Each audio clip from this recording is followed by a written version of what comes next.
네, 오프닝 벨과 함께하고 계십니다. 이번에는 김기성 앵커가 꼽은 이슈 1 함께 볼 텐데요. 어떤 이슈들이 또 주요 이 시장의 이슈가 되고 있는지 함께 확인해 보겠습니다.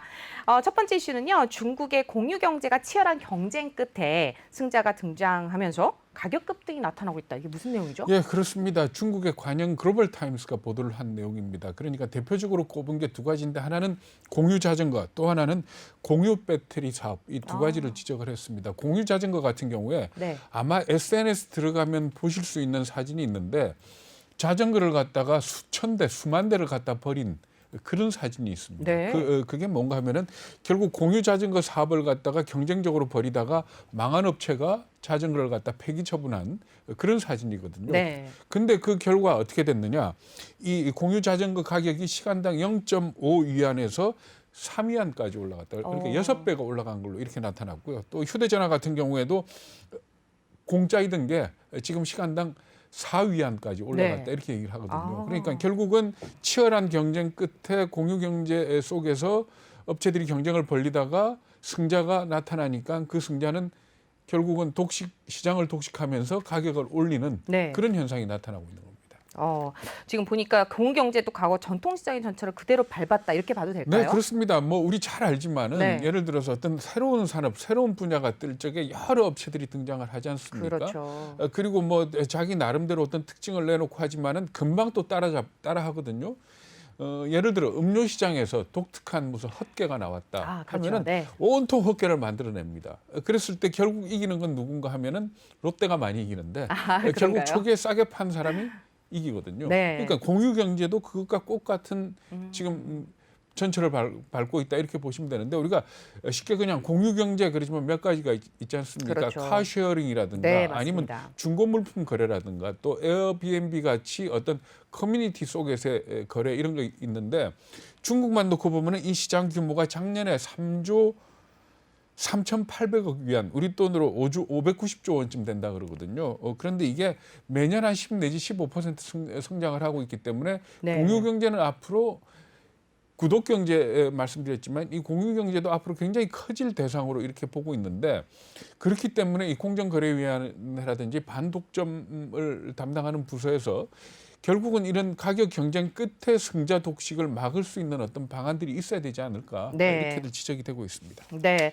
지금 또 이제 첫 번째 이슈로 또 지금 공유 경제 관련한 내용 다뤄봤고요. 두 번째 이슈 김기성 앵커가 꼽은 두 번째 이슈는요. 요즘 등산이 다시 인기를 끌면서 아웃도어 열풍이 불고 있다. 네, 이러네요. 그렇습니다. 아웃도어 열풍이 다시 불면서 관련 매출이 크게 늘어나고 있는 걸로 집계가 되고 있습니다. 신한카드를 볼 것 같으면은 3월 달 이 아웃도어 관련 매출이 1년 전에 비해서 42%가 늘었고요. 네. 무신사 같은 경우는 20년도 전체 매출이 2019년 한 해 전에 비해서 70% 이상 늘었고 롯데와 현대, 신세계 이쪽에서도 아웃도어와 관련된 매출을 갖다 집계를 해보면은 네. 1년 전 대비 40% 내지 50%, 많게는 60% 이상 늘어난 걸로 이렇게 집계가 되고 있습니다. 네, 예전에 저희가 또 글로벌 그 아웃도어 기업을 또 네네. 소개한 바 또 있잖아요. 근데 이번 지금 보니까 아웃도어 열풍 MZ 세대가 또 주도를 하고 있다면서요? 네, 그러니까 아웃도어 그러면 대표적으로 뭐 캠핑도 있지만은 네. 이번에 아웃도어 열풍을 이끄는 거는 등산입니다. 근데 네. 우리나라에서 등산 열풍이 언제 불었는지만 생각을 해보면 좀 서글픈 면이 있습니다. 왜 그런가 하면은 그런가요? 외환 위기, 글로벌 금융 위기 때 회사에서 쫓겨난 중년 남성들이 네. 집에 있기는 뭐하고. 창피하고 네. 그러니까 결국 점심 하나 싸들고 물 한 통 들고 올라갔던 게 등산입니다. 네. 그래서 사실은 금융위기 이후 그러니까 1997년 이 IMF 외환위기 이후에 아웃도어 열풍이 불었던 거거든요. 네. 그러니까 뭐 결국 그때부터 시작이 됐는데 이번에는 좀 다릅니다. 네. 이번에는 왜 그런가 하면은 작년에 팬데믹 때문에 사람들이 나가질 못했지 않습니까? 그렇죠. 더군다나 실내 스포츠가 안 되니까 젊은 사람들이 MZ 세대가 등산에 합류를 하게 된 겁니다. 네. 이렇게 되면서 아웃도어 시장이 다시 열기를 띠는 그런 상황이기 때문에 이제와는 좀 다르다 이렇게 보시면 됩니다.